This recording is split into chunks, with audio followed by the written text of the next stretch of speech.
I've never been anywhere like this, actually. Am I messing up the carpet? Just like at home, I always do that too. On my way to see the President of Ireland, it started hitting me what I did. I actually wrote a letter and got an answer and arranged a meeting with the president of a country, which I've never imagined in my whole life that I would do anything even remotely similar to doing that. And then by the time I was in, and I saw the elaborate furnishings and the huge high ceilings and the old grandeur of the place, I wanted to just turn around and run out. And I knew that people would hold on to me and not let me do it, so I felt that I couldn't make a quick escape, so I had to do it. I was very, very nervous. I was nervous too. I couldn't believe that she had actually pulled this off. A private meeting with the President of Ireland? I always thought Jana was determined, but I never imagined something like this happening to her. How she got to this point in her life is an interesting story, and a good place to start is back in San Francisco, where I first met Jana Overbo. Talking about the weekend.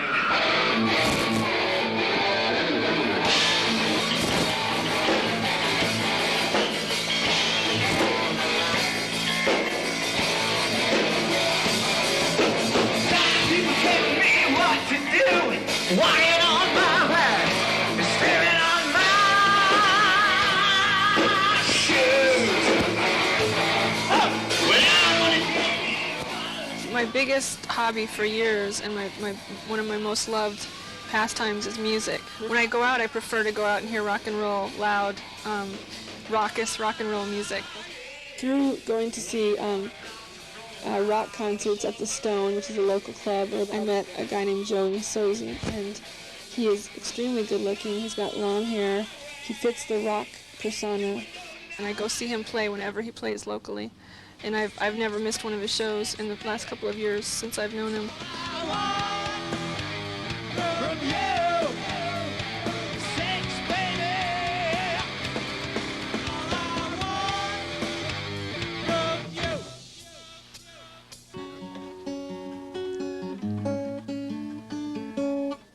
It's like, which song is this?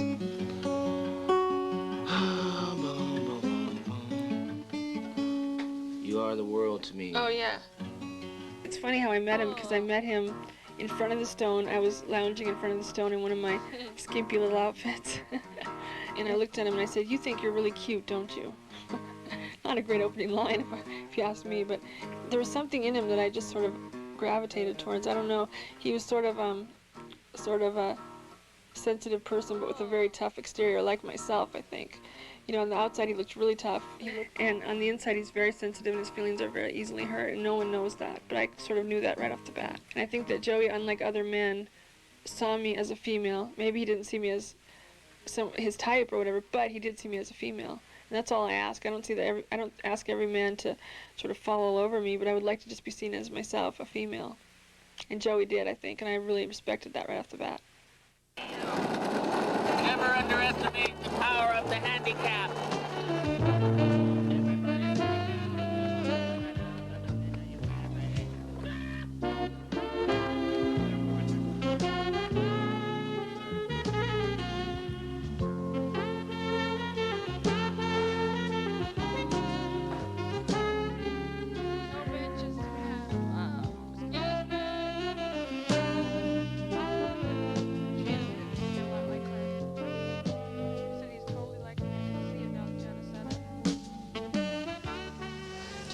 Do you ever feel weird when people stare at me?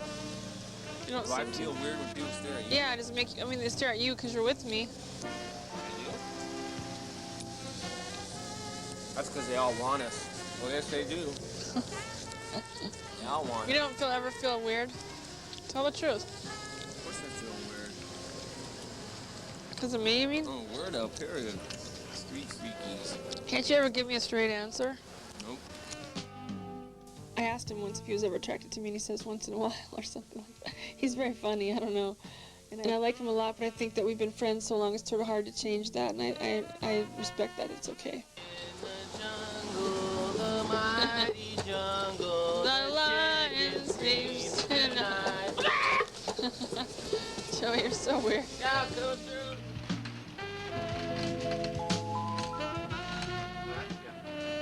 Berkeley's a good place to live. We actually call it the Mecca for disabled people, basically, because not only do we have the physical access, we have curb cuts everywhere. I haven't found, I can't really think of a building or a restaurant or a venue that I can't get into. They're all accessible now. People are very aware and open-minded. People rarely use inappropriate language with me when referring to me. People say disabled, they don't say crippled. I've never heard a single person in Berkeley say crippled. And in North Dakota, people would say that, obviously. In Southern California, people would say that. So, yeah, Berkeley is a wonderful place. 1,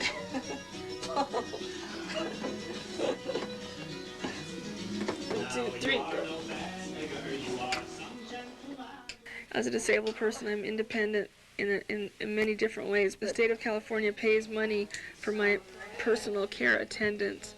And my attendants come in every morning and every night. Independent. What they do is they come in and get me out of bed and dress me and shower me and all that stuff.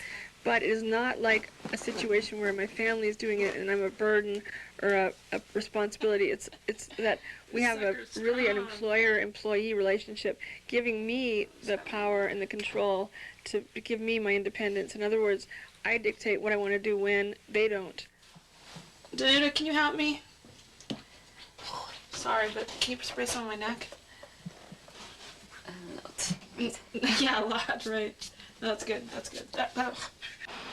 I do not feel that having an attendant means I'm dependent on people at all. Some people can't distinguish between those two things, but I can. I have a right to have them, period. I have that right. It's my civil right. Just like curb cuts, public transportation, buildings, hotels, that's my civil right to have those made accessible. There's a huge population of disabled people. It's not like we're a minority, obviously, but other minorities have their rights and we should have ours. I have my own van, which is amazing. It has a lift and it's specially equipped so I can drive it. I'm a severely disabled person, but I can drive it, which is great. I can jump on the rapid transit system here, which is BART, if I don't feel like driving, which is really amazing. There are curb cuts everywhere.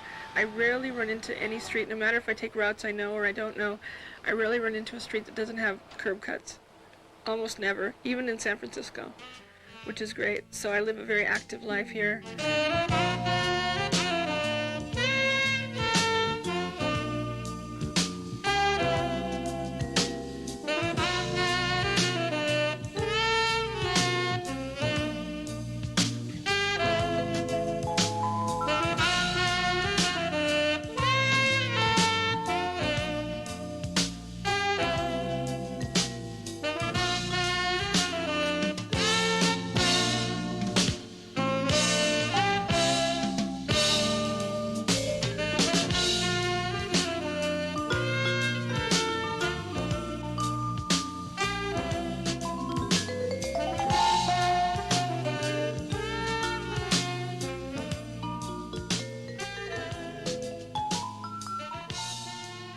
I work at one of the largest television stations in the country, and I had to fight very hard to get there. I started out as an intern on People Are Talking, which is a daily live talk show. Extremely stressful job. We had to be there at 8 a.m., had to get a live audience in the studio. We had to take the ticket orders. We had to take the phone calls from viewers. It was very stressful. It was an 8-hour day job at least. But if you wanted to sort of make it, you had to stay longer, because what I found is that people were hesitant to ask me to do things because I was disabled. The hosts of the show were extremely nervous with me when they introduced me to the hosts of the show, who are named Ann and Ross. But anyway, Ann and Ross just got bug-eyed, and he's like, "This is my new intern? Oh my God." I remember when she first came to work with us, I don't know how many years ago it was, but she worked in the People Are Talking office. And I think we all had some of those preconceived notions that somebody in a wheelchair couldn't do the job that needed to be done. We found out differently. Yeah, and the job in our particular business is unbelievable. I mean, you have to run here and there and here and there. What we found out was in the wheelchair, she got there twice as fast as anybody else. So until I knew if they were. And so they started delegating things to me, and I pulled through on them. I did them fairly well. I'm not always perfect, but fairly well. And pretty soon I was co-producing shows. The people I worked with closely obviously came came around faster, but the people in the whole entire station, it took me maybe a year before a lot of them were even comfortable around me. When I first started working at the station, I did feel like, wow, I'm actually working here. And then, as I became integrated and as people accepted me as one of their workers, one of their colleagues, I sort of thought about it less and less. But then every time I'd come over to Berkeley and I'd be at a function where there were other disabled people, people would affirm for me, like, wow, Jenna, you've really done something. You know, I would say, well, I'm sorry, I'm not working on disability rights, I'm not a disability advocate. And they would say, Jana, you're doing more just being in the mainstream media community, being a severely disabled person, you're doing more for disabled people than you would have probably ever been able to do as an advocate. You're doing it the real way. You're in there. You're making a statement. Just being there is you're making a statement. And I hadn't really realized that, and I'm glad that I was told that, because that made me feel even better. Hi, Jamie. Hi, Jenna. Hey, Marty. How are you? My current job is programming assistant at KPIX for the programming department. It's sort of a tough job to describe, simply because I sort of assist the program manager, who's the person that decides everything that goes on the air. I just think the world of Jana. I mean, she is an inspiration to me, literally every day. And the fact that she makes her life seem as easy as it is a real statement to how difficult it probably is for her. And I think that's real impressive. So I have a tremendous amount of respect for her. As somebody who works for me, I feel real lucky to have her, because I think she just not only has that effect on me, but on just about everybody who comes in contact with her. Jana's the type of person who lives her life. She doesn't let her physical disability get in the way. Emotionally, the time that I've known her, even though she's had some very, very trying, difficult, and challenging times, she continues to live. She lives her life. That's gonna grip and take control. Jana and I attend the same church. We attend Glide Memorial. She sits in the center aisle, and I sit on an outside aisle. But I can always see her from where I'm seated. Usually when I come in, I will greet her. But there are some Sundays when I attend Glide when I'm like, I really don't feel good today, mentally or maybe physically. But all I have to do is look over at Jana and know that she got up with an attendant and got in her van and came to Glide in San Francisco, and we both live in the East Bay. And believe me, it shuts me up. None of that woe is me, because if she can do it, I can do it.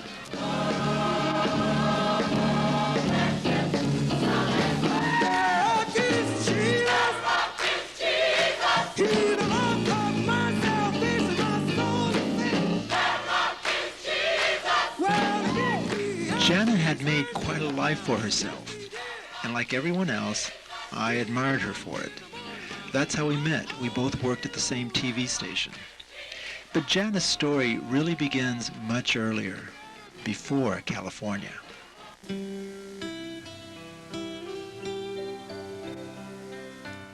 I'm originally from North Dakota, a small town called Bottineau, North Dakota, and I was there until I was 18 years old. I got rheumatoid arthritis when I was 9. My life before I got RA was pretty good. And then when I got arthritis, everything changed. My disease had a really rapid onset, a really severe onset. It was very hard when I was a teenager, and I can remember myself praying that if God would only heal me, that I wouldn't do anything bad ever again, and all those things. And there were times when I was really depressed. But she didn't go immediately into a wheelchair. She walked with crutches for a year, and then went to a manual chair and could do a lot of her own moving with her legs and her arms, and could still get from that chair to a regular chair. But I think the Ann Carlson School in Jamestown, North Dakota is what really gave her her independence. And the first day there, I hated it. I hated seeing all the other disabled kids. I felt like we were all just dumped in this place, and I didn't want to be there. But then within a few days, I adjusted, and I learned to really like it, because for the first time, I was among other people that were like me, actually, that had wheelchairs and had similar disabilities to mine, and it really gave me what my sense of identity as a disabled person is now, because I was accepted as one of the normal kids. You know, I wasn't like the only crippled kid at school or whatever. And then I got really active. I became editor of the yearbook. I became head cheerleader, which is sort of funny now, but I became head cheerleader, and I was involved in every club, every activity. I was honor roll, and I ended up being valedictorian of my class. Actually, I was always interested in film, in television, in the media, in the arts. I was always interested in those things, and I followed all the movie stars and you know, musicians, and I was always really into that kind of thing. In my senior year, I talked to a counselor, and I told him, he asked me, I did the stupid aptitude test where they ask you what you like and what you're good at and all this stuff, and I came out very high in those things, and I said, this is what I think I want to do. I didn't know it. At 18, you never know what you want to do, I don't think. I didn't know what I wanted to do, but my test showed what I was good at, and that was the thing I was good at. And he said, Jana, the reality for disabled people is that you don't see many handicapped people employed in television production or film or whatever. And here in North Dakota, you're obviously, I didn't know I was going to go to Berkeley then, you obviously aren't going to be in a place where you can get into those things. And anyway, I don't think that it's a appropriate career for a disabled person. I think you should go into computers, or you should go into, be a librarian. I don't know how that came into it, but, or you should be a CPA, because you can just sit and do numbers. I hate numbers. I hate math. I'm no good at it, and it's terrible, and I didn't want to do that. I'm sorry, Lynn. You can't discourage Jana. There's just no, I would never do that to her, ever. She's just plain very determined, and she certainly isn't going to sit back and take a back seat because she is handicapped. I kind of feel she's tried a lot harder than a lot of the rest of us, just because she's had to work so extra hard for it. She isn't going to say, no, I can't do this, because she's done things that I don't think I will ever get to do. Well, what I would like is a bottle of opium perfume. I can't take opium, I can at least wear it, right? Make a list. Sorry. We argued with her about coming to Berkeley. We didn't want her to come to college here. We thought even Colorado would have been a little closer. But she said, well, I'm going, so we said, okay, we will take you. You brought her out here in 1980, I think, and dropped her off at the campus up here at Berkeley, and the next day she told us to go. She didn't want us around anymore. So we left her here. Settle her in or anything. I was always told that my ideas were unrealistic, I'd be spinning my wheels, and it just wasn't appropriate. But eventually people do what I want to do because I just keep at it. I'm very persistent. I don't give up on my dreams. I would describe myself as quite aggressive at times, quite forward with strangers. I just go up to people and I learned I have to break the ice. When you're disabled, you have to be the icebreaker. People just don't approach you and talk to you. So I'll just go up to someone in a bar or in a pub or whatever, and I'll just say, hi, I'm Jana, what's your name? And they're sometimes taken aback, but normally it works for me. How you doing? I'm okay. I like your t-shirt. Thanks. So I'm still having a lot of pain. Where? Do you want to sit down right here on this chair? Okay. Where? Well, it's sort of hard when you have arthritis all over your system, when you have systemic joint problems, you know, it's hard to pinpoint the pain, but it's generally just I'm having trouble moving, you know. And I do feel a little better today after you told me to up the naproxen dose, and I think that might help, but I'm just worried that as the pain, if it keeps on at this level, if it stays, eventually I'm just going to break down. I want to take painkillers. With one, I wake up in the middle of the night. I don't really have someone that can come and give me another one without waking up my sister, and that doesn't really work with her. She's not the most... If you take them after midnight, you'll be really foggy in the day. Right, exactly. I take them early. Okay. But having been on painkillers as long as you've been on them, you can expect a pretty rocky time getting off. Right, I know. It will be hellish at times. Yeah, and you've done a great job of making it not hellish so far. You know that you'll have good days and bad days. Right. And it sounds like yesterday was a legendarily bad day. Yeah, but you asked me how long it's been since I took a pain pill. Mm-hmm. It's been 8 days. Congratulations. Thank you. I'm really happy. I can't believe it. It's very uncommon that somebody with 20 years worth of pain-killing medication will be able to not use it. I think that if I hadn't become disabled, I would have been a totally different person. And if you ask me today if I would choose not to be disabled, I really don't think I would choose it. I mean, it's hard to say, you know, you never know. But I don't think I would change it. I think that I identify with being disabled now. And I think that it's made me who I am on a very strong level. And I think that if I had not become disabled, I would be living in a small town in North Dakota. I'd be married and I'd have 3 kids. And that wasn't meant for my life. I don't think that was meant to happen to me. And I think my disability changed how I lived my life dramatically. And I think it made me much stronger. It made me understand the human condition more. It made me aware of things that most people aren't aware of until they're 50 or 60 years old. By the time I was 15, I knew more about life than most 30-year-olds do, and I believe that, and I appreciate that for what it is. I like my hands. You don't like your hand? Where does that come from, young lady? Well, Alex, that's a lot. I just don't like the way they look. They're beautiful. Well, thank you.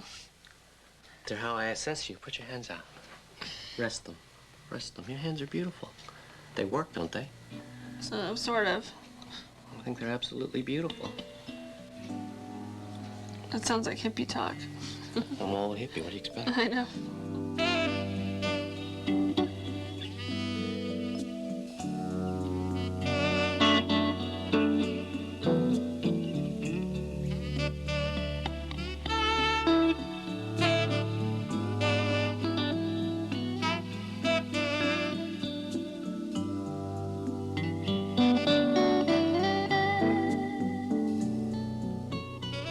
I sometimes feel like I'm the only person in the world when I'm here. I just feel very alone. I've often wished that people would see me as just one of a crowd, and we want to just be part of the human race. Sometimes I feel like with all our rights and privileges we've been given in Berkeley that we fought hard for, granted, we're sort of off on an island, this little island that says the disabled. I feel like I'm one of the disabled. I'd rather be one of the people or one of the humans. Especially where men are concerned, I sometimes feel very desexed. I feel like they see me as sort of an it in a wheelchair. I really do. I mean, I think that men just in general are not very enlightened. I'm sorry to say that, but that's true. And I think that's why I have to be aggressive when I'm in a club and I want to meet some man, which everyone wants to do, obviously. I have to just break the ice, and they don't necessarily see me as a female, and that's very hard. Come on, come out, come with me, come through and share my plan. Run with me in the sand. It was around this time when JANA met Liam O'Manley.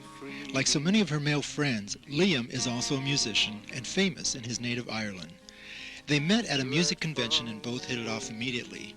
As it turns out, their meeting was serendipitous, because it would change JANA's life forever. I love Liam. I love being with him.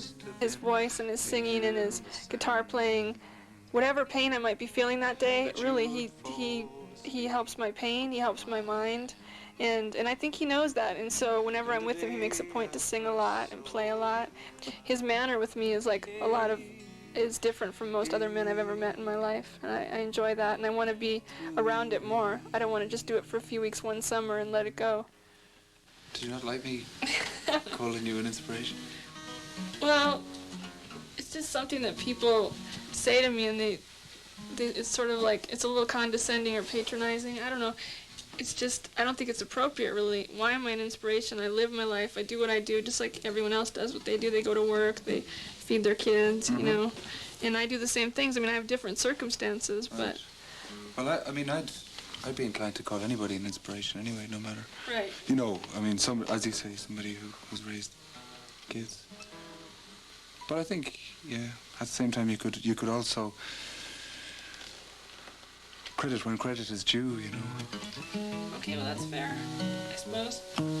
I think it's true that you're an inspiration, that maybe. Why? Because you've inspired me. How have I inspired you, though? By your I'd strength. like to know. By your strength and by the fact that you've moved mountains, you know. Between the two of us, I think a lot of things have happened. I think I have to be sure of the people that I meet. And JANA is one person that was clear, you know, that was clear to me that she wouldn't have any, and she makes it clear a lot of the time as well in our relationship. she will always talk about things and make sure that I'm comfortable in her company, or that I'm comfortable that she has become a friend, and that I'm comfortable that she rings and sends me cards and letters and stuff, and that I'm comfortable with that. She constantly reassures me, or in asking for reassurance from me, she reassures me that she is a genuine about our friendship. Though we ban whistle shall At Liam's invitation, Jana decided to visit him in Ireland. For 5 weeks during that summer, Jana realized a lifelong dream.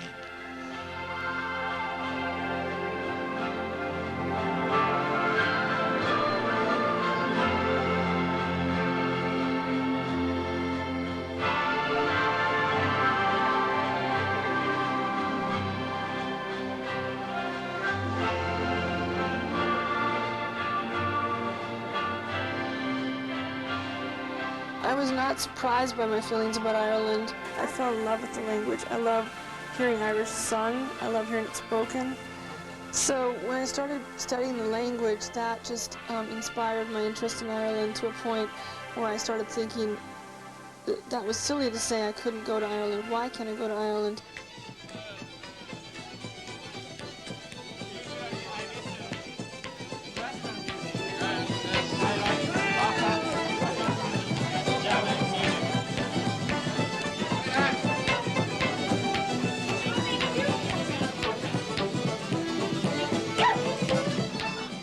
From the minute the plane touched down at the Dublin airport, I felt like I'd come home. I don't know how that could happen.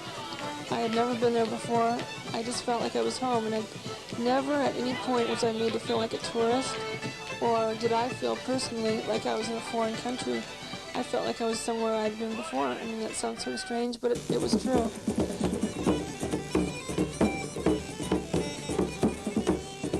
All through Ireland, I had a feeling, unlike that feeling here, that I was not one of the disabled out on an island, a separate minority on a little island, as I am here in the States.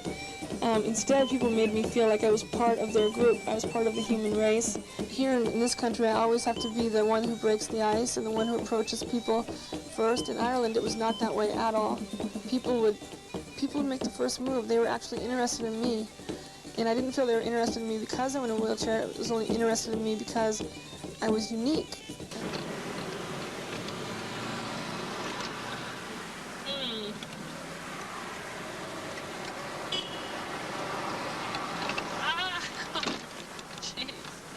When I was in Ireland, I immediately found that it was not wheelchair accessible at all, and that disturbed me a lot. And in order to get around Dublin, people would literally pop me up and down every curb, which is very hard for me to accept, taking that kind of help from everyone and not having the ability to just cruise around like I did in Berkeley.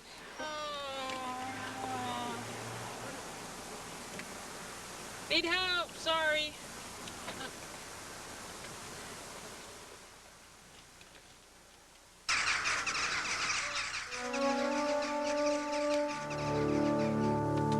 As I met other disabled people in Ireland, I began to see that they did not have adequate services. There was no attendant care. So if I had been born in Ireland, I would have one of two choices. Either I'd be dependent on my family, or I would have to live in a nursing home. And I met a young woman there who did live in a nursing home, who was only 22 years old.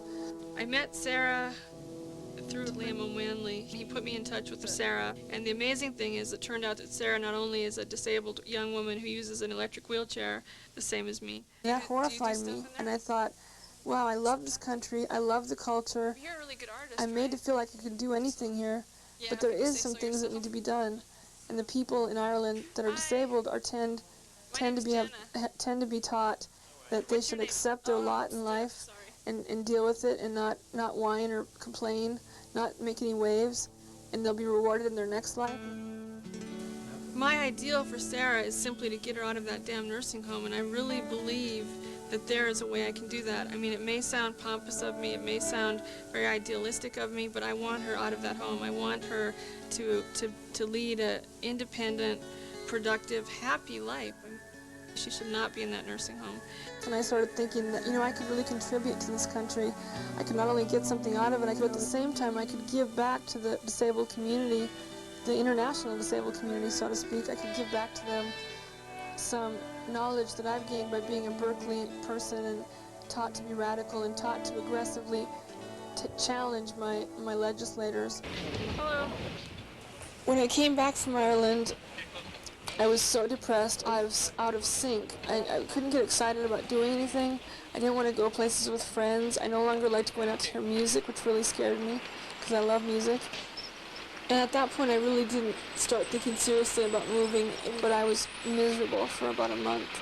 I was calling people in Ireland every day, running up huge phone bills. I was writing to people in Ireland. I was looking at my photos I took. It was just miserable. And finally one day I said, look, if you're going to be miserable, you might as well either make a decision or decide negatively that you're not going to pursue this anymore.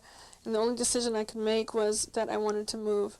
And I right off started telling people I wanted to move, and everyone thought I was crazy. Well, I thought she was kind of crazy because that's a pretty serious move to go to another country that's not really equipped to handle people with handicaps and the unemployment and everything else. And I thought she was pretty happy here. And the first time she called me and said she wanted to move to Ireland, I just kind of, in my head, said, well, who doesn't? I'd like to go too. But she's going. That's one big difference. The most vulnerable part of this chair when traveling is this joystick, because it sticks out, it's plastic. If it gets struck just right, it'll shatter. Oh, yeah. And then the whole chair is crippled. That's the #1 killer of these chairs, is the airlines drop them. For her to move there, she's going to need, she can't just go there and totally be on her own. She's going to need some sort of help getting around, at least initially. It's a big challenge. I've been there, so I know what she's up against, because I was there with her over the summer for the month, and so I know it's not going to be easy, but I think she can do it. I'm faxing something to the American Embassy in hopes that maybe if I got a job connection through an American-based company, it's not the company, but the embassy, that then I wouldn't have to deal with so many visa work-related problems, and maybe I could just get some leads on jobs.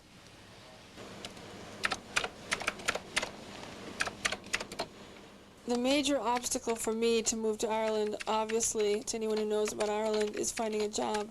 Unemployment is 20% in the country in general, and that's very difficult, obviously, and I'm an American coming into work in a country that has no jobs. But I feel like I have something to contribute, so I'm trying to look at jobs that I can contribute to in a unique way because of my background, because of my disability, because of the person I am. The next big trip that's going to be the deciding factor will be in February, probably late February now. And I just don't feel like I've made any sort of progress. I've made progress in the fact that the president has even agreed to be interested enough to meet with me. That's great. But I need to find some sort of leads on jobs somehow, and I don't think I'm making much progress in that. Okay, the point, I really think, quite honestly, it would be possible to get a 3-month or a 6-month sort of assignment or something like that if we put our minds to it. Right, which would be great. 6 months would be great, There's an Irish festival taking place this weekend in San Francisco, and I'm on my way there now. I spent some time there yesterday and met several people from local Irish American newspapers that want to do articles and things like that, so about my story, So I'm going to go and meet some of those folks today and hope that if I can get enough people aware of what I'm looking for, that maybe someone will see it and sort of say, oh, we have a job for you, Bro, that's not an Irish name, is it? No, not a drop, sorry. What's the Irish connection? Well, a lot of people have asked me that, and I've been interested in the culture for a long time. I've loved the literature, and As Jana went after her dream, I wondered where Liam fit into all of this. Even though she had these lofty goals of helping Sarah and other disabled Irish, how much of this really had to do with wanting to be closer to Liam? Well, first of all, I have to say, if Liam wasn't going to, if he was moving from Ireland before I decided to move, I would never have decided to move, because he plays that big a part in my wanting to experience the life and the culture and the music more. It's in a big part due to him alone. Of course, there's other things involved too, but after I made the decision and I put the decision in action and I realized how deeply I felt about it, I started thinking that if he went on tour tomorrow for another year or whatever, I would still do it, and I am doing it. My wishes are that she does what she does, and all she can do is follow her will and be happy. And my wishes, so far, my wishes are her wishes. That's all I can say. My wishes are her wishes.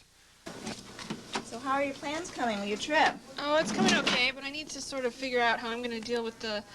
I mean, the reality is I'm going to always need pain medication, as you know. True. Better than anyone, but I don't know. I think that they have socialized medicine, and I think that I'll be covered under that, even though I'm not an Irish citizen. But I'm going to start looking into that very soon, because it's a big issue for me, obviously. It's going to be tough there. You don't know anything about that, do you? No, I don't. People challenge my wanting to move to Ireland because I'm leaving all of the access and all the services for disabled people here. I think that that's a bunch of baloney, and I tell them that it's something I want to do. It's a dream that I have, and I should be able to pursue my dream just like anyone else should be able to pursue their dream. And the fact that I'm in a wheelchair and I'm giving up certain things does not make a difference.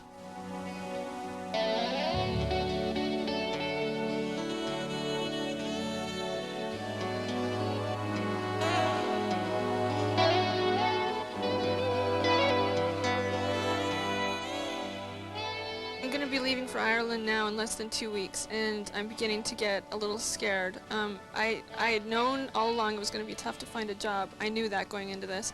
But now I've actually done the work of faxing my resume, sending my resume, calling people. I've applied at probably I would say I've applied to at least 60 or 70 businesses, including public relations firms, banks, airlines. I've applied everywhere I could literally think of, and at this point, I only have one confirmed job interview, which is where I was 3 months ago. I had one confirmed job interview.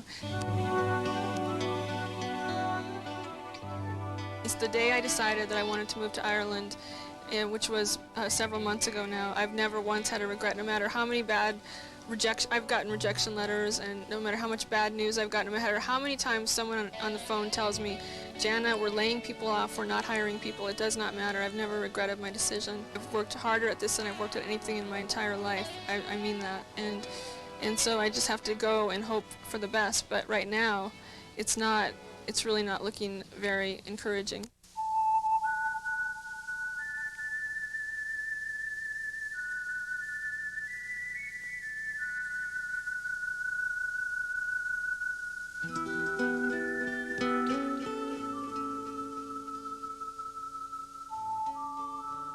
So this is how Jana ended up at the Irish president's home. Somehow she persuaded the president that it would be worthwhile to meet with her about her plans to move here and to hear her concerns about the disabled in Ireland.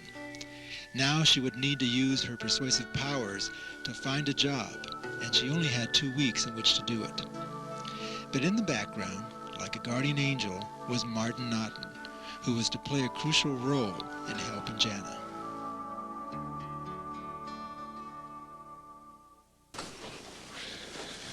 This is wonderful. So, wow, look, I've never seen... I can actually use the washer? Yep. That's amazing.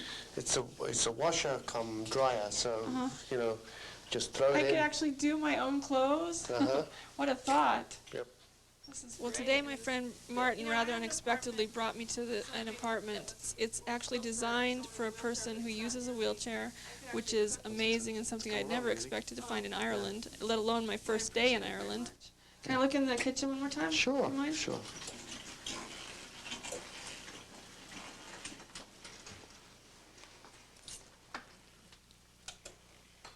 One of my first remarks to Jana was, you're coming to Ireland looking for a job in 2 weeks. More like 2 years, and I would say that not just to Jana, who just because she's a disabled person. I mean, I know many people who are out looking for jobs for quite a long time, you know. And so, in that sense, I would be. I'm very conscious of the difficulties, and I would at all times make her aware of the various difficulties. However, I have, as somebody who follows their instincts, I have, for some reason or other, decided that to help JANA along the way, and on that basis alone, I would be fairly optimistic for JANA. I have a lot of questions because I'm trying to get a job here. There's a person, Tom Costello in particular, who is ready to meet you. Okay. So we can go through things. We'll be able to talk about work visas and stuff like that? JANA is somebody I've come to respect a great deal. I've come to respect her, but somebody who has a goal and who's not afraid to go after it. And that's different. That's a lot different to most of us here in Ireland. We would be inclined to let a very few close friends know and then feel very happy when we would have achieved it. And so in that sense, I found JANA to be very different. Yeah, I sent him a cover letter and a resume about possible employment or about setting up an interview. I faxed it from the United States several weeks ago. And do you think that maybe he could call me and I could discuss it with him just out of the blue, sort of? Thank you. Bye-bye. Who is that? Michael Dennehy from Dennehy Associates, a PR firm. This is hopeless, it really is, but keep trying.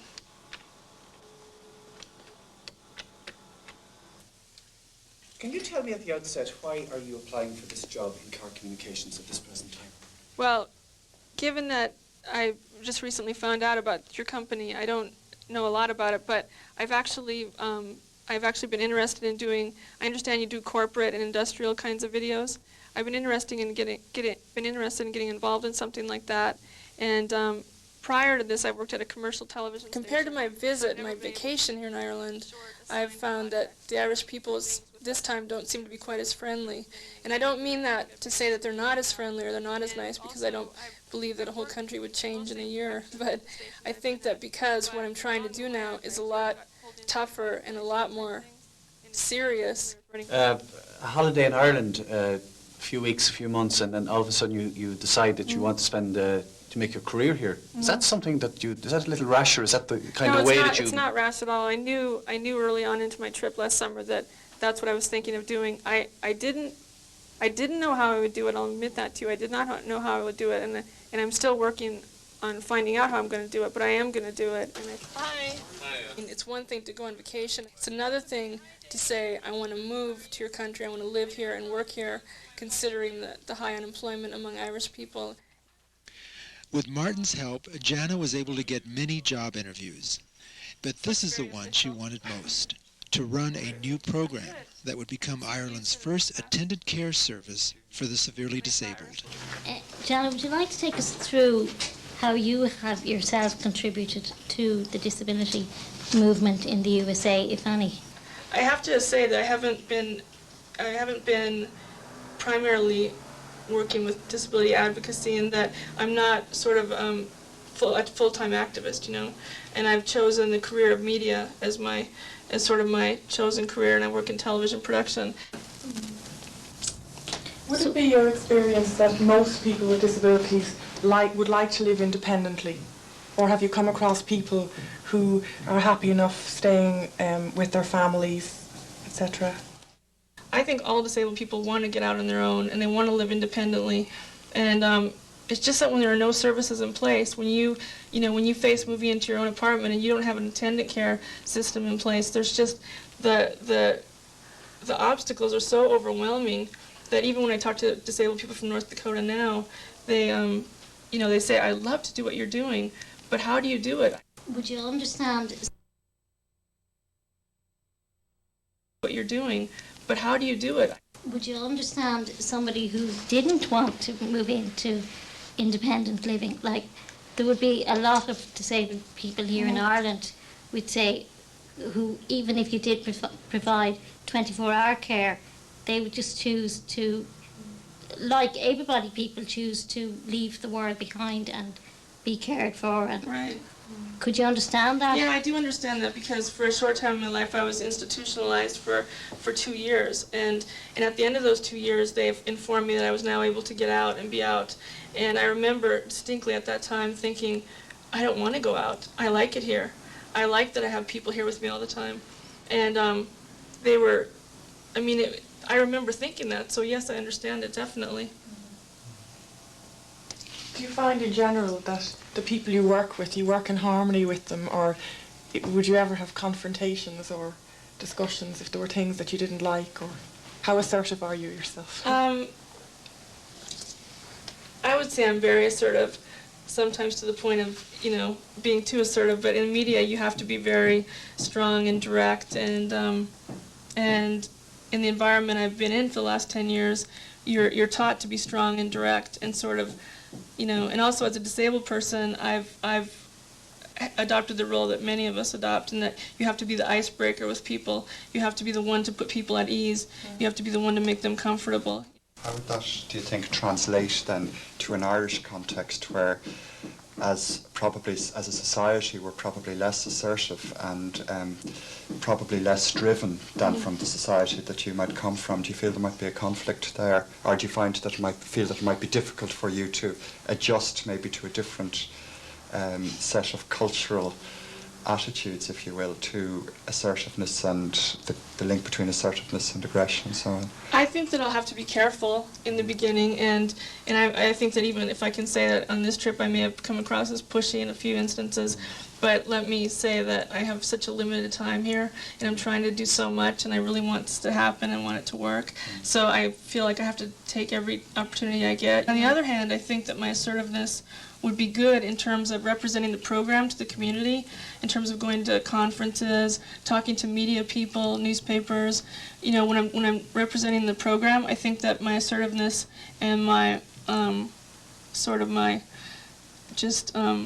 willingness, I'm a very good communicator, I think that would help. I respect that Irish people are very, I think they're very honest and straightforward. Maybe not as, aggressive, pushy like, but I think that I fit in well with the Irish people. Hey, Roger. Bye, Roger. Bye, Roger. Cheers. Take care. All right, you too. Bye, folks.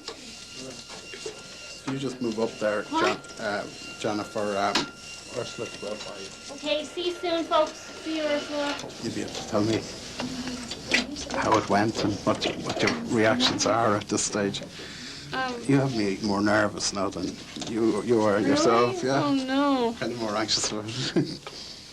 Well, I think it went well. Mm-hmm. What sort of questions did they ask? They just asked what you would think they would have asked, just about my experiences in the disabled community and my background and how I've contributed to that. And how I think my personality will fit in Ireland, being from a different culture and things like that. The questions were all very fair and they were all very nice. So you were happy enough? Yeah, I got pretty nervous because this means so much to me. This is the one job that, I really care about in my heart. So. Yeah. But there's nothing I can do about that, what I mean? You were in there long enough anyway. They seem to have been fairly interested. Is that good or bad? That's a good thing, yeah. Oh, Roger said that too. I reckon once it went past 10 minutes, I felt you were winning.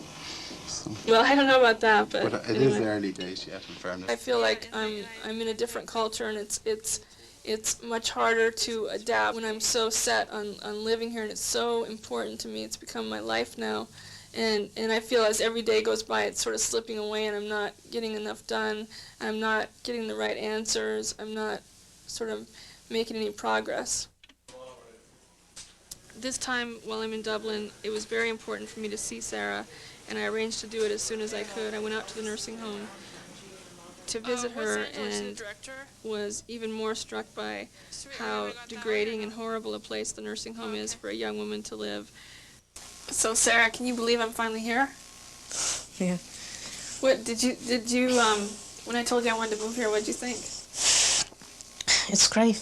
It's good. It is. It'll happen. I'd say it'll happen. You think it'll happen? Yeah. How come though? I mean, look at all these things I'm trying to deal with. It's going to be hard. It'll be hard. Yeah. But it will happen. I have a good feeling about it. You have a good feeling about it? That's Yeah. all I need to hear, man. I believe in good feelings.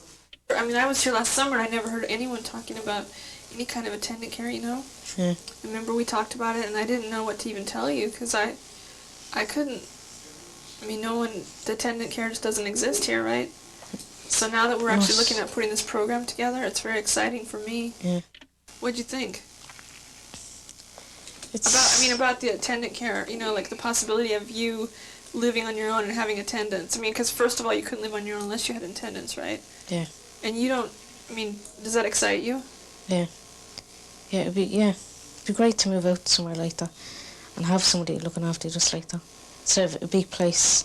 Right, but But see, the whole thing loads. is, their attendants aren't looking after you. They're your employees, you know? Yeah, well. You're their employer, and they're just facilitating you and getting around and just getting up, and they're there to work for you.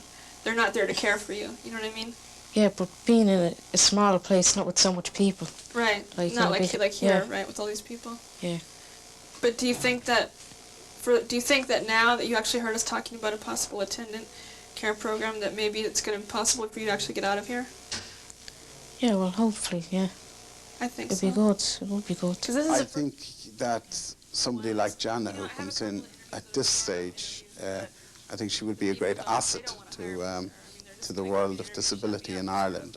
I think that she could be the spark that would start us thinking just a little bit different in terms of, like the situation here is that I think there's great need for people with disability to become more active and I suppose probably what you would call back home activists. Basically, the access around Dublin is very bad because you can't get into any public places, really, or you can't go to a cinema in town. Like, there are a few new cinemas around I know, that do it's cater for disabled, but there's very few in town. Oh. And you see, as well as that, once governments see the problem of disability as being that of the responsibility of the Department of Health, they still see us as of people who are sick in some way. I mean, the function. My friend Martin Naughton, who's been a great resource and a great help to me, organized a group of disabled people to meet with me and to actually, in a social way, get acquainted. We might all be part of a social program that would involve matching attendance with disabled people in Ireland, which would be the first time that would be done. I mean, up to 2 years ago, we hadn't a vote. I mean, we couldn't get postal vote. Not unless we had a doctor's cert to say that we were sane. The idea that disabled people might have a distinct voice or might act politically or aggressively is anathema and would be seen to be very disturbing to most people. But I've been in two particular instances whereby, with a colleague of mine who's disabled, whereby we try to access one licensed premises for a few beers in the normal way that any human person would do so. And in one case, we were refused access to the premises, total access, on the basis that it would cause congestion and it would actually be dangerous to allow that person to go in. I would consider that out of order. There was another case where my colleague was accused of taking up the space of two people instead of one person, and that is completely out of order as far as I was concerned. Now, Peter, how do you comprehend the situation we have with so many voluntary organisations? Now, if they become too active or too demanding or unite in any way, they won't get some of the funding which they have to basically beg for.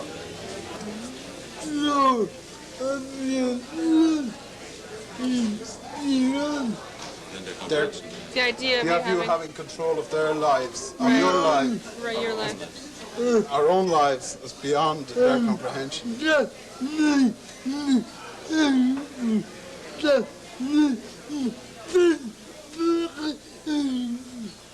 That makes Peter very, very angry. I agree, Peter. A very important question has been raised, but we have to make it happen. Right. Michael is asking you directly, will you help us make it happen? Yes, I will. I will. This is one of the things that when I was here this summer, I couldn't. You know, everyone was saying there's no curb cuts, there's no public transportation, there's no really good wheelchair repair, blah blah blah. And I said, fuck all that. We can't even get out of bed in the morning. You can't get to bed. You can't live independently.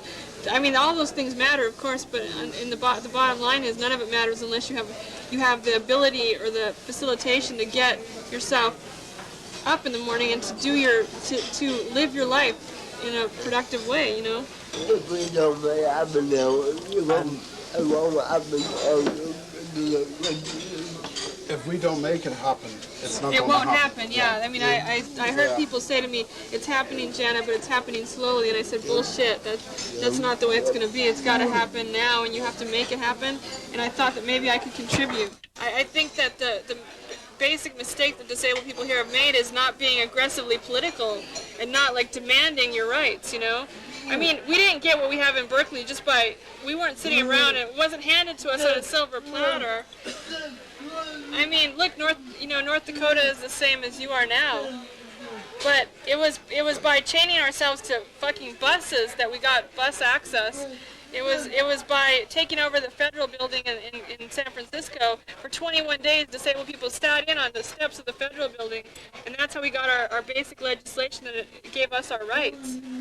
So, I mean, it was by real political aggression that we got our rights. It wasn't. You would be willing to go through all that again? Well, I didn't. The thing is, I didn't go through that. I was a young child. Other people went through that for me. So yes, I'd be willing to go through it. I'd be willing to go through it with everyone here. If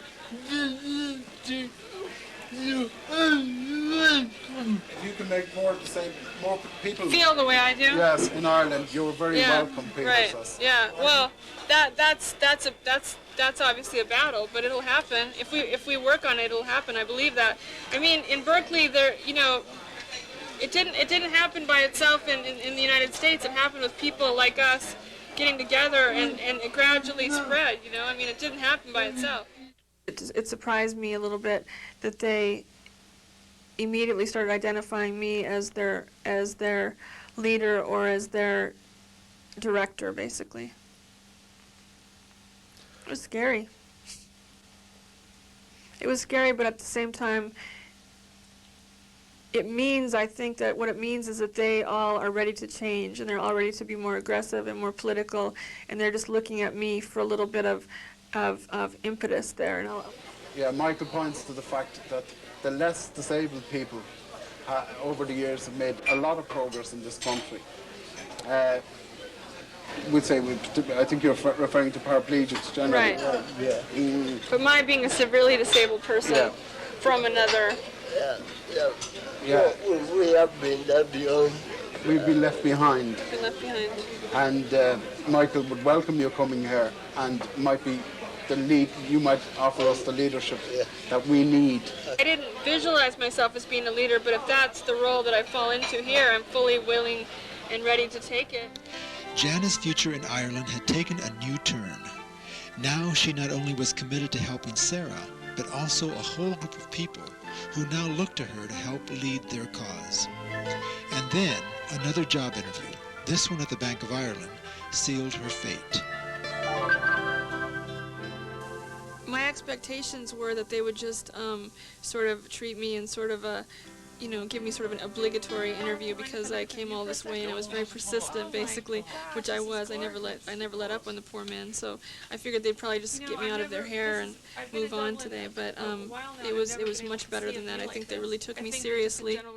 What I was thinking in terms of your corporation is simply that if you were to have someone like me consulting and available to the disabled community, mobility impaired people, visually impaired people, hearing impaired people, even mothers with strollers, for instance, or temporary disabled people, people that have temporary disabilities, we could look at all the different branches and see what the access level is now, some of which is probably okay and some of which is not okay, and we could sort of work together in making the best out of what's there now. And also we could work on things like sensitizing the bank tellers and the personnel on how to deal with not even how to deal with disabled people, because disabled people want to be dealt with as anyone else, but just sensitizing them in terms of people that use wheelchairs and what the needs are and what the the terminology is, you know, how people like to be referred to, or just general things like that, a sensitivity training, you know. Do the organisations who have taken it seriously, do they see themselves getting competitive advantage? I think so, yes. I don't think in the beginning they maybe saw that, but I think now that it's happened, yes. And I think that from the public relations standpoint of the community, when the community sees a corporation taking an interest and a sensitivity in the rights of all people and all customers, I mean, disabled people are customers. You know, I'm a very good customer of my bank, actually, and when the general community and the media sees that, I think that it's good public relations, and that in turn makes you more competitive, you know. How would you expect, Jana, that the experience in San Francisco would translate into the Irish context? What exactly? You've got, in San Francisco, you've been able to achieve, obviously, a lot. A lot has been achieved for the disabled community. Right. There must be a significant disabled community Yes, there is. there. Now, the manner by which that was achieved, how do you think that would relate to in an Irish context? Well, that's interesting, because I met with a group of disabled people just 2 nights ago, and we got in a very heated conversation, and it was a very good meeting, actually. And I think that people here, disabled people here, for the first time are ready to stop saying it's changing slowly, and just sit back and wait for it to for curb cuts to pop into the sidewalks or whatever, you know. But I think that some of the things will translate over, and from what I saw with meeting with the group of disabled people that I've been working with and the people I've met along the way, I would think that it's going to be very similar, actually. I think we would be disposed to looking at that and seeing what sort of a programme we could put together for at least some of our staff and testing that. Would Absolutely. you? Yeah, I think so. Yeah. So you know, because it's relatively new to us also, Jana, in terms of what you're what you're proposing. And I think that you've asked the exchange of information certainly has been extremely useful. Yeah, you've asked some great questions, which encourages me vastly. Yeah. Okay, well, it does. They were do the television show next week with you as well. They were intended to put us in the picture a little bit more, I think, Jana, but if they've done that, well and good. So, where does that leave us? I think to see... Well, I think to take it a little bit farther and see what sort of programme, particularly on the staff area, would be helpful, and the basis on which we would do that, whether that will be as an input to our training courses. Right. You know, which would mean we'd have the capacity to deal with a lot of people over a relatively short period of time. On it, are there any other? That would be a very structured. Yeah, no, I don't think so. I think what we need to do is just sit down. I think that the interview with the Bank of Ireland went very, very well. I was very happy. I didn't think coming into the job interview today, I didn't think there was a possibility of getting a job, and now I'm leaving it thinking that there is a real possibility of me getting the job. I would say, a hurdle is something you either go straight into, go over, or go around. And if you go straight into it, it hurts. If you go over it or around it. And I found that having watched Jana from a distance over the last 6 to 9 months, she's got around pretty many hurdles.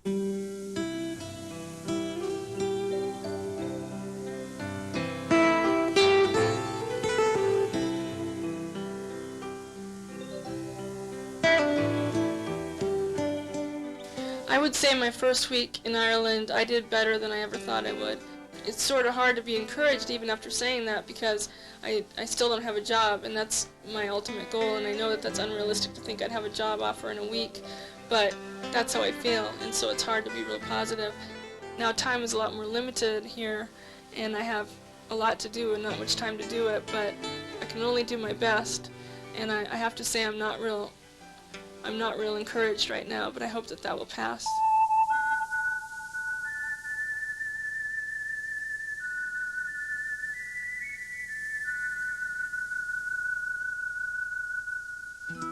Jana did finally succeed in moving to Ireland, and she got that job with the Bank of Ireland as a consultant. When I saw her again 2 years later, Jana had made a life for herself, a life that centered around the new independent living movement in Ireland. They would have replaced the model with something that would work. Today, we've been fighting to have accessible buses. The greatest excuse that's presented to us is that Dublin roads are not good enough. I wonder, some of the worst roads in the world is in New York, believe it or not, and all of their buses. I can get on any bus in New York at any time, any hour of the day or night. So we're being fobbed off. We wanted to make a small action day next Thursday, where we were going to highlight at 1 or 2 bus stops the difficulties that people who are wheelchair users or who are impaired mobility have on boarding the buses here in Dublin. I know that JANA has worked very hard on getting some publicity for the day, and she'll tell you a little bit more about that herself. The issues, as Martin was saying, are pretty straightforward. We'll actually have a flyer with these issues. Some of the things Martin didn't mention were similar to, one of them being that low-floor buses would aid all commuters, not just a small group of people using wheelchairs, which a lot of people have been asking me, even in the press, saying, isn't this just about a handful of people in wheelchairs, you know what I mean? And not that that should be an issue anyway, but just for their information, we're pointing out that it would help people with mobility difficulties, people with temporary disabilities. A woman said, yeah, when I had a broken leg, I could hardly get on the bus at all. You know, it would help older people. We have an aging population. I think in many respects that JANA's greatest contribution has been the fact that she has welded us together as a group. She's a great attitude in terms of why not rather than why. She challenges us as individuals. She's been a very good role model on a number of things. She's been tremendous at bringing so many people to the fore, so many other people with disability in this country, giving them that confidence and the belief in themselves. My name is Florence Dougal, and I'm training advisor for Centre for Independent Living. And I moved to independent living 14 months ago, and I'm really enjoying life since I've had my own life to live and choose for myself. When I first met those people, they were just so introverted and so afraid to speak up. They wouldn't have thought it was in their power. They wouldn't have thought it was part of their life to do that kind of thing and to speak up in that kind of way.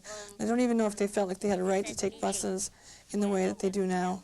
My name is Coleman Patton. I'm the chairman of Dublin Self-Advocacy Group, and I support what we're doing, for transport. Anything to start a fight about that's worth doing, I'll be involved in, and this seems a good case, so I'll do that. Buses, trains, you name it. Anything to do with the disabilities. To be honest with you, we are really, a lot of our ideas and a lot of our philosophies are revolutionary in Ireland. So, like that's one of the things I'm comfortable with, being a leader in revolutionary, ideas about how independent living is thought about. My name is Michael Keegan, and I'm the first participant of Operation Gao, and I've been living independently for the past 3 months. For the first time in their lives, Michael and Thomas Keegan are doing what they want to do, when they want to do it, and how they want to do it. The brothers have muscular dystrophy, and for the past 8 years they had been living in an orthopaedic hospital. Today they are in a rented flat on the north side of Dublin City, taking responsibility for their own lives, and they are doing it with the help of their personal care assistants. You're able to make your own decisions, like what time to go to bed at, what to eat, and what time to get up at, and things like that. You feel more normal. You feel like everybody else. They will be in control of when they do things, how they do them. It won't be a matter of having to wait until someone else has helped first. It won't be a matter of... My role is meant to be development director, but, I do media, I do information, I do public speaking, I do fundraising. I mean, my role is my role is difficult because there's no one definition for it, and it keeps changing. The first thing I actually want to say, I don't know how many of you know, but on Thursday, this coming Thursday, the 28th, we're having an action day against Dublin Bus. It's really a protest now. We're calling it an action day anyway, to get away from the image of protest. So the thing is, Dublin Bus are about to, the old green buses are on their last legs or the last wheels or whatever, and they're about to replace the buses with new buses, and they're using EU money partially to fund that. and also government money. Taxpayers pay about 26%. The changes that had taken place since my last visit were dramatic. 2 years before, there was only talk of living independently. Now JANA was addressing a room full of people who were training to become personal care assistants. I was diagnosed with having rheumatoid arthritis when I was 9 years old, and for the next 10 years I spent in and out of hospitals with doctors trying to fix me, and physical therapists and occupational therapists trying to heal me and make me better. And at the end of the day, what they felt was success for me would be if I was walking again. And I had one surgery after another, with the ultimate goal always being that she's going to walk one day, she's going to be able to do things for herself. And no one ever considered the fact that should I be in a wheelchair for the rest of my life, which was very much a possibility, that I could still have an independent life if I was given the right resources and the right services. And I had occupational therapists and physical therapists and caseworkers and doctors, and they would give me dressing sticks to dress myself with, long sticks so I could pull up my pants. And they would give me button hooks to button my shirt with. They would give me zipper pullers to pull up my zipper with. They would give me can openers to open cans with. I mean, I had a suitcase full of devices that I'd have to lug around in order to be independent, you know. They saw that as success, and I remember reading a report on me at the end of that time saying that JANA is now living independently. She can now do these things on her own. And I remember thinking, just doesn't seem quite right to me, but I mean, I'd grown up in the medical establishment, and I thought that that was kind of what it was about. And they made me always feel like a failure because I never got to the walking stage.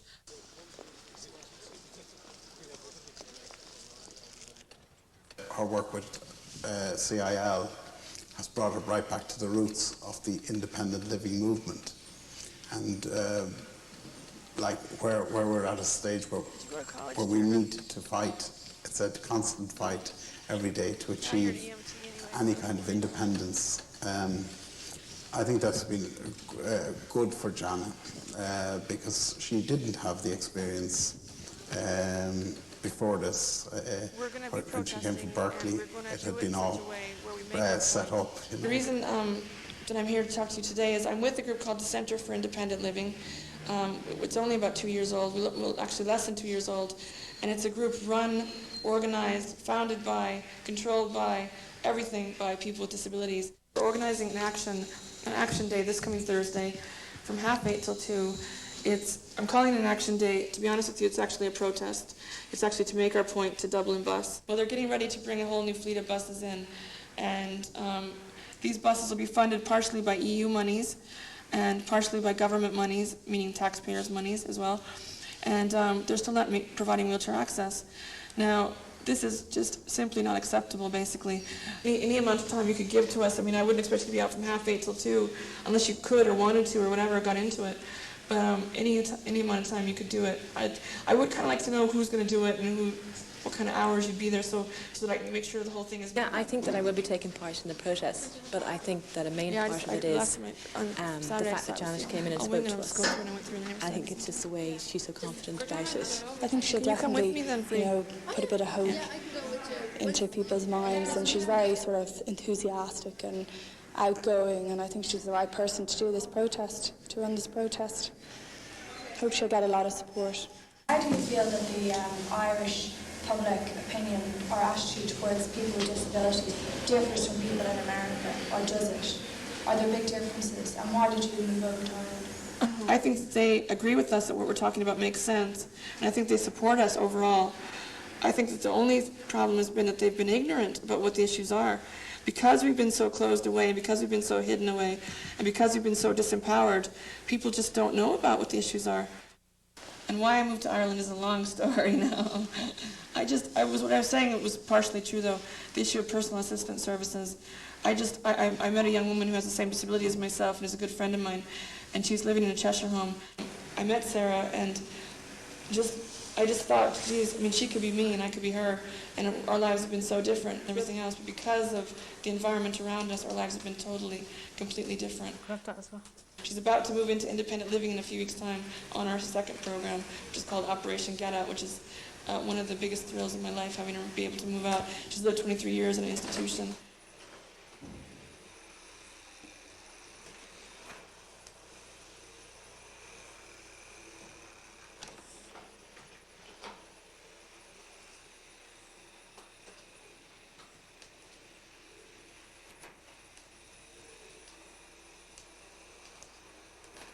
I always hoped for it, but I didn't really think that it would happen. JANA has helped me. She's helped me believe that it would happen. You know, kept on saying that I'd be able for it and it would happen. That's helped me a lot. She just kept on saying that I can do it. I was a bit, I don't know, iffy or something, whether I'd be able to do it. And she was just great help, saying I can do it and it'll happen and just all that. But I hope now if this worked, I'd like to stay with this, to stay living out independent. That's what I'd like. I just didn't think I could just go home and just sort of say, oh, that was a great visit I had with Sarah, you know. Ireland is a wonderful place and I had a great holiday and everything, but I don't know, it got under my skin or something. I just wanted to come back. That sounds very benevolent. I mean, I don't mean it that way. It's just something that I couldn't have not done it. I had to do it. Come and join us, Liam. Absolutely fabulous song. And of course, I'm joined now by your friend. Did you enjoy it too? Yeah, That's it was JANA gorgeous. Overbo. Talk to me about this Centre for Independent Living, Liam. Did I describe it more or less accurately there, my introduction? You did. The Centre for Independent Living is a centre to provide a place for people to live a whole life, to become independent. Yeah. People who have particular physical disabilities. Yes. How did you get involved in it? JANA and I were both, what was the word? We were... An item, is it perhaps? We weren't an item, no. You weren't then? We were doing auditions for a strip club in San Francisco, and no, I met JANA in San Francisco. And JANA, how do you go about this business of getting this whole life for people like yourself, say? Well, we have several major programs that we're running right now which deal with certain issues, but the main thing behind everything we do... JANA's famous in Dublin now and in Ireland. She actually has gained, in this short amount of time, she's become a public figure. In her own way, in a way that characters do in Ireland. People with a bit of character are willing to be themselves and share themselves. JANA has succeeded in doing that, and I think she's always been that sort of person. I think she's always been an activist, because she's had to be an activist for herself, and everyone has to be an activist for themselves. And it's just that here, there was a space for her to actually become an activist for others as well. And it's almost like if a seed came from over there and came and landed here and took root and became a tree here. Liam continued to play an important role in JANA's life in Ireland, but maybe not to the degree that she would have liked. She got him to become president of the Centre for Independent Living and involved him in many disabled rights activities. But Liam remained an elusive friend. I think she's discovered that I have my own life here too. My life can be quite chaotic, and that I veer off into different places for long periods of time. But I'm still here, you know. She knows me, and she knows I'm still around. I feel more than at home here. I feel like this is where I was meant to be, and I've never, ever regretted moving here. So there have been some disappointments in terms of, like maybe some personal fantasies or whatever I had before coming here, but at the same time, the work has been so fulfilling, and I can honestly say if I were to leave tomorrow, I feel like I have made a difference, and the people that I've been working with, you know, all the people in my group, we've made a difference in people in the future generation, in what their lives will be like as disabled people.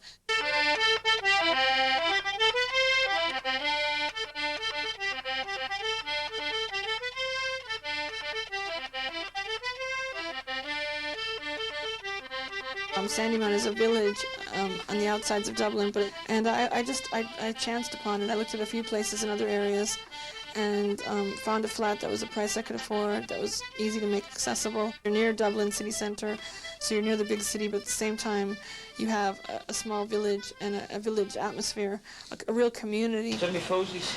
do indeed, yeah. Give us a look at them till I see you anyway. What are these photos of, Brian? Mortine I met through Liam, a childhood friend of Liam's, where they went to school together for years. And he's also my neighbor up here in Sandy Mountain. He has been a really, really good friend to me since being here. My first impression of Jana was that she was quite aggressive, and to be honest with you, I wasn't really that fond of her at first.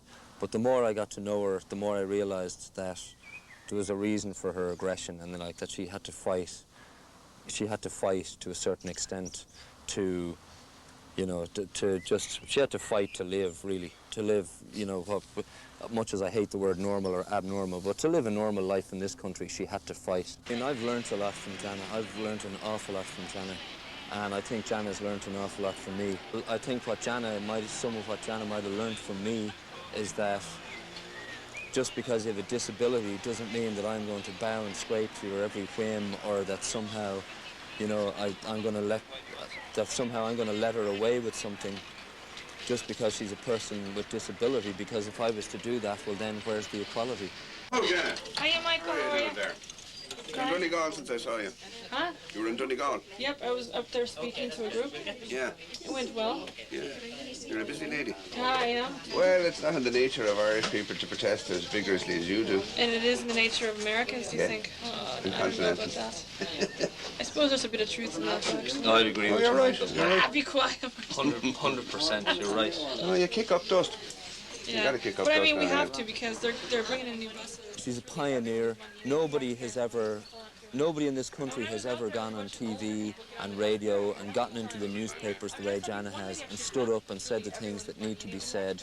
I think she has given this country more than anyone could expect, and she continues to give it. So,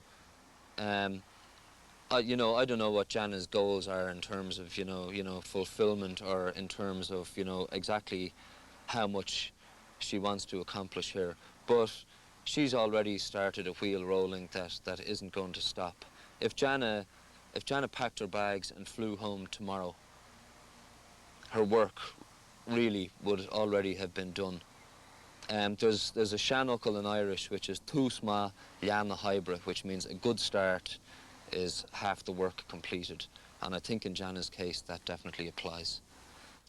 God, it's gorgeous. I'm gonna have to come. I'm gonna have to come and do this again now sometime. No, definitely. No, but for real. Not with you though, with someone romantic. Yeah. I think what Ireland taught me is it taught me more about myself. Really, you know, I learned more about myself and the things that are important to me. There's a certain attitude that I've gotten that you just. What television is it? What television? You enjoy life, you know what I mean? And you may not have money, you may not have access, you may not have certain things. You just learn that that's not important. You know, you find the money somehow. You get by and you live and you enjoy it. I think that I've learned what real important values are. I mean, family and friends and socializing with your friends and being with people. And I've been very, very busy here, and I don't think about, you know, the dating scene and that kind of thing too much. But the one thing that I noticed when I first got here, and I still appreciate, is that Irish men don't have nearly the hang-ups about disabled women that I think American men do. So, I mean, actually at this point I'd have trouble choosing which Irish man I'd want to pursue, because I like all of them. That sounds like a slut. Wow. Can you go up to the pub and tell people to come to this? No, I'm really worried. Like, it looks really good in there, and there's everyone's here, but like I'm worried that no one's going to show up for the thing. Yeah, there's a couple of gorgeous men that must be models in there anyway. Oh, they're gorgeous, yeah. Okay. Have you got a PA with you? Oh, jeez, I don't know if I'd want to go up it. Marco! Mark! There's just a couple of things. We might have to move some of those chairs, because I think there's going to be quite a few people in wheelchairs coming tonight. Sure. In Ireland, usually when people are raising money for disability organizations, it's always a bunch of non-disabled people doing the organizing. And there would just be the token presence of a few disabled people, and this in no way there was no tokenism at all. We were all either very much part of the audience, or, I mean, I was the organizer, I'm disabled, the models were disabled, some of them. So I mean, at all different levels of the event, disabled people were directly involved in it as opposed. How you doing? How was your flat? Do you love it? Are those flats right behind the Marion Center, right across from Vincent's, with the nice white balconies? They have white iron balconies, kind of. These are lovely. It's a lot nicer than my place, isn't it? Scumbag. Not in bits. I know. Read it, haven't you, Tim? Yeah. Have you? You have. You promise you have. Tell me, what is our philosophy? What's our core philosophy? Your philosophy is trying to get awareness. Right. What else, though?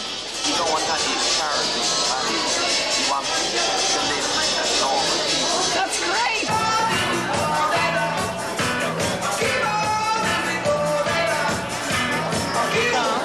My watch, I just checked and it's right. I think we should do at least another 20 minutes. Oh, you wouldn't? Yeah, that's true, yeah.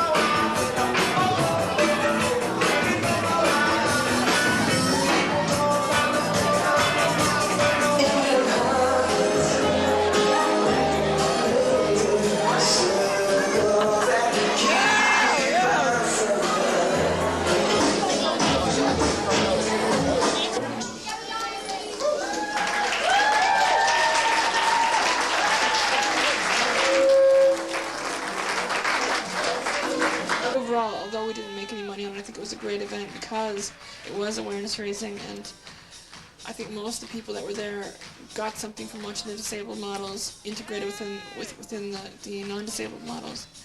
And I think that the whole night was very positive.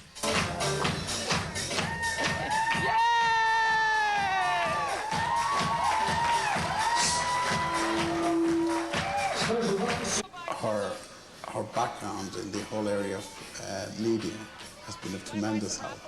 There's no doubt about that. The profile of our organisation has been, since Jana's arrival, has been at the top, and she's managed to keep it there. And hopefully she will do so for years to come. Money and mobility have been the hardest adjustments for Jana. Along with a consulting job with the bank and her job with the center, she also works as a receptionist for Warner Music. Life in Ireland is expensive, and just getting around has been one of the biggest expenses. Without public transportation, Jana has had to use so-called London cabs, which are the only cabs big enough to accommodate an electric wheelchair. I'm half asleep. I waited for a taxi till 4 in the morning. It's appalling. Like, the taxis were brought in, the London taxis are meant to be wheelchair accessible. I mean, obviously they are wheelchair accessible. And they were brought in, they got special incentives, cheaper, much cheaper license. They got the license for nothing to bring them in, so the drivers would have incentive to bring them in so people with wheelchairs could use them, And once they got them in, they just said, grand, now I could take 5 people, have more lucrative fares, and they just pass us by like they don't. So, I mean, I was there at 4 in the morning. I'm saying, look, I'm going to have to sleep in this pub. I mean, the place was closed. They wanted to go home. No matter how independent I am, or how strong I am, or how willing I am to do things on my own, I sort of don't have the luxury or the freedom to do that like I did in the Bay Area. I mean, I have to really plan ahead so much here. I have to think who's going to be with me. Will there be people around to carry me up the stairs if I need to be carried? Do I need to take my manual chair, or can I take my electric wheelchair? The days I work at Warner Music, I figured out I spend over a fourth of the money I make during that day on the taxi in and out. It would benefit me not to even go there. I end up working really hard for a day and being physically exhausted for nothing because at the end of the day, I lose over a fourth on the taxi fare. I think it's important from us as individuals to realise, yet again, that we have a voice and that we have the right to use that voice and to express our feelings on different things. Very tremendously important in the development of individuals, and I think that's what you're watching more than anything else tomorrow. So by the end of tonight, I'd like to figure out who's going to be at which bus stop, and which people will have placards maybe, and sort of organize who's going to do those things. Miles, will you do the direct action, or do you want to support, or? Direct action. Okay, Miles, will you do number 10 with us? Yeah. Okay, Rosie, will you do the action, Michael? You got your bus pass? All right, that's great. Peter Moore. Whether he likes it or not. Florence, you'll do it, but you have a bus pass? Yeah, I do. Good. I'll do it, Tracy. Martin will do it, Tracy. I'm on my way into it, and I was thinking this morning, This is why I'm here, and no matter what happens today, no matter how poorly the turnout, no matter how poor the turnout is, no matter how we maybe fall on our face, or maybe it won't go as well as we hope, no matter what happens, this is why I'm here. Come here, Danica. Stay in a kind of little group here. There you go. Now we look like a real protest.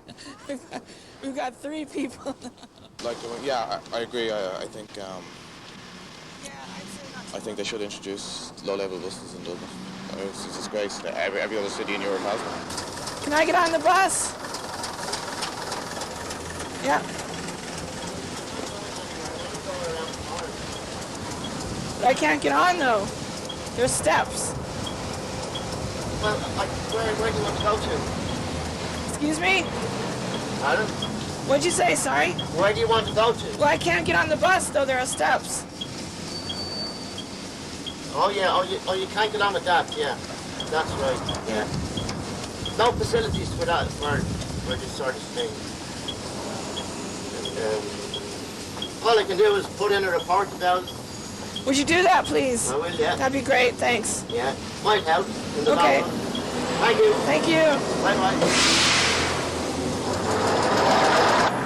Hiya, Christy. Christy Moore, and he's a lovely man. He's a very well-loved singer in Ireland. When he walked up, I remember thinking, I've gotten a man that I like so much involved in it as well. You know, that felt really good. If it wasn't for JANA, they would only have my sympathy, but they wouldn't have my presence. You know, I met her and she just made it seem that this is the right place for me to be this morning, you know. I mean, had I not met JANA, I would be at home thinking maybe I should be here, but I wouldn't be here. From a purely personal point of view, I have a nephew, and I've seen the difference that JANA's presence in Ireland has made to his life.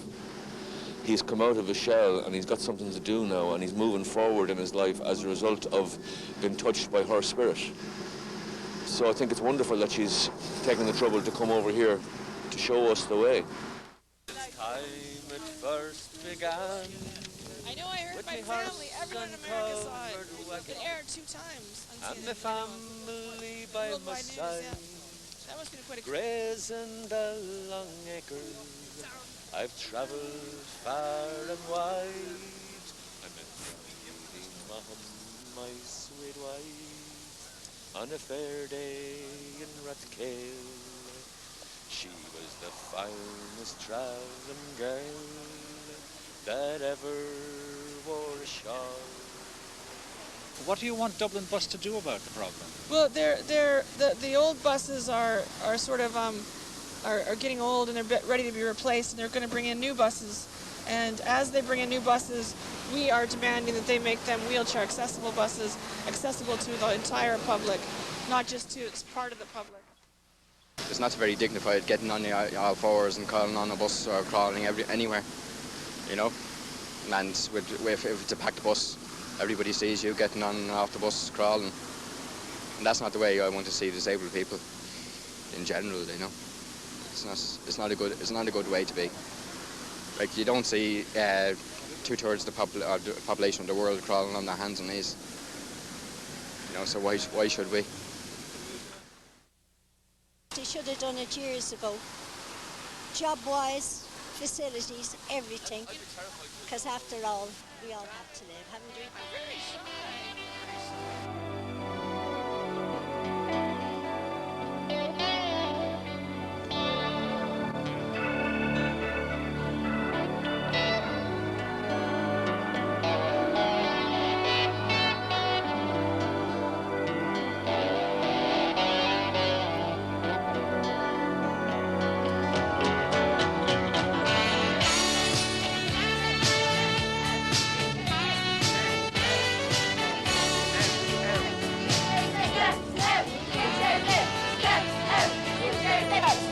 Wheelchairs in, steps out, wheelchairs in, steps out, wheelchairs in, steps out, wheelchairs in.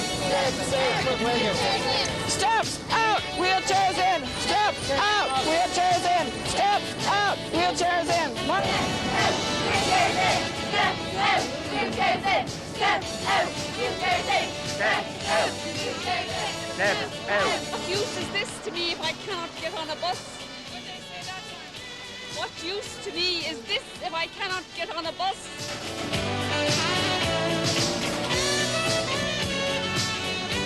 Singer Christine Moore took to the streets with the protesters to claim that money from the government and the European Union to upgrade bus services is being squandered. It's being used to segregate disabled people from the travelling public. Tell me, do you intend having any more protests? Or is this... As a group, do you mean? Yeah, as a group. Well, I mean, disabled people can't get on public transport. Yeah, I know. We're members of the public, so until that's changed, yeah, I would say we do. Right, okay.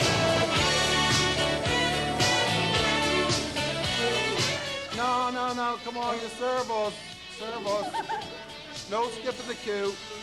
It's only for an hour today. He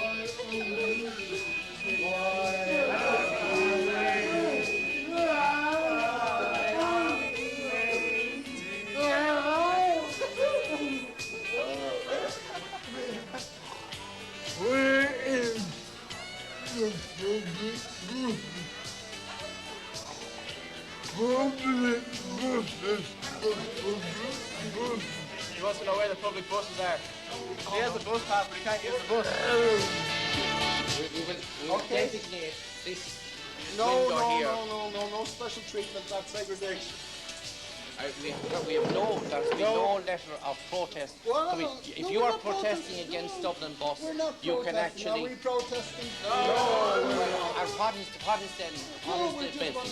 Information. And we're a bit slow at understanding, so you might have to tell it a few times. Right, so we keep going back in the queue. We might even be back tomorrow. And the next day. I think we made our point. I think it was a huge success, actually. Yeah. I think that there was a lot of commitment on our part today, and a lot of solidarity, and that's really important. And I think that we got our message across to a lot of people today. JANA. The vanguard I was talking to asked me, "Is this the last protest we'll have?" And will we have another one? And I said, "We will have another one until we have accessible transport." Yeah. So we're no more being locked out. No more being locked out. Thank you very much. And Mary Ryan. All right. Thank you. Okay, thank you Thank everybody you, else. Trinity. All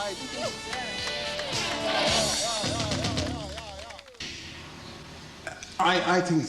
I think that if we keep progressing at the same rate, I think JANA will stay in Ireland.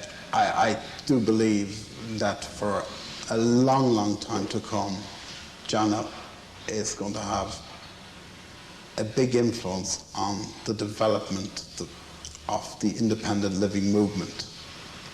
I don't think that that's just going to be confined in any way to Ireland, right? But I do think that her base will be in Ireland for some time to come. I can't imagine leaving Ireland. I can't imagine living anywhere else. I have a hard time when people ask me how long I'm staying because my original answer was either 2 weeks, either 2 more weeks or the rest of my life. And I'm sort of still saying that because I don't know. It could be 2 more weeks or it could be the rest of my life.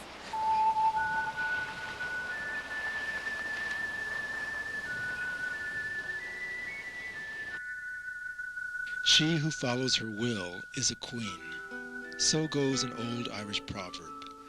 I wondered if it has been sheer will that has made it possible for JANA to transform her life. Well, it certainly has helped. But JANA has had a lot of people who believed in her quest back in the States. And when she met the president early in her odyssey, she was one of the first to show her support for JANA in Ireland. Now I believe that meeting inspired JANA to move forward with her plans. This is JANA. Madam President, How are you? I've waited for this for such a long time. Well, I'm delighted to see you and delighted to welcome you here this morning. Thank you very much. Well, I know that you have a great interest in Ireland, you know, obviously, and I find that this house is a lovely house to welcome people because it mirrors the history of this island.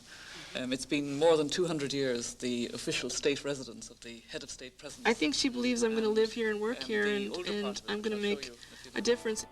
I think she actually expects me to live here and expects to run into me, so I think I have to do it now. Architecture into the older part of the house.